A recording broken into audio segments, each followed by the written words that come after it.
আরাফার দিনে কেউ যদি রোজা রাখে তাহলে আল্লাহ পাক রব্বুল আলামিন তার পিছনের 1 বছরের গুনাহ এবং সামনের 1 বছরের গুনাহ মাফ করে দেন। সুবহানাল্লাহ। রাসূল আকরাম সাল্লাল্লাহু আলাইহি ওয়াসাল্লাম বলেন, সিয়ামু ইয়াউমু আরাফাতা ইহতাসাবা আলাল্লাহি আন ইউকাফিরা সানাতুল্লাতি ক্বাবলাহু ওয়া সানাতুল্লাতি বা'দাহু। রাওয়াহু মুসলিম।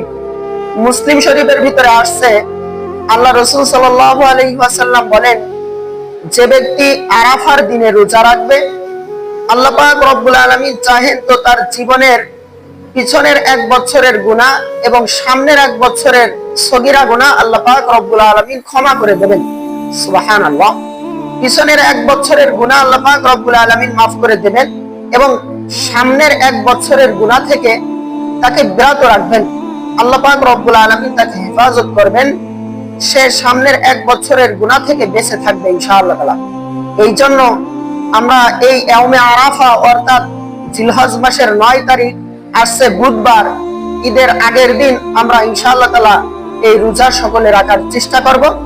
তাহলেই আল্লাহ পাক রব্বুল আলামিন চাহেন তো আমরা এই সওয়াবের ভাগীদারি হইতে পারবো ইনশাআল্লাহ তাআলা।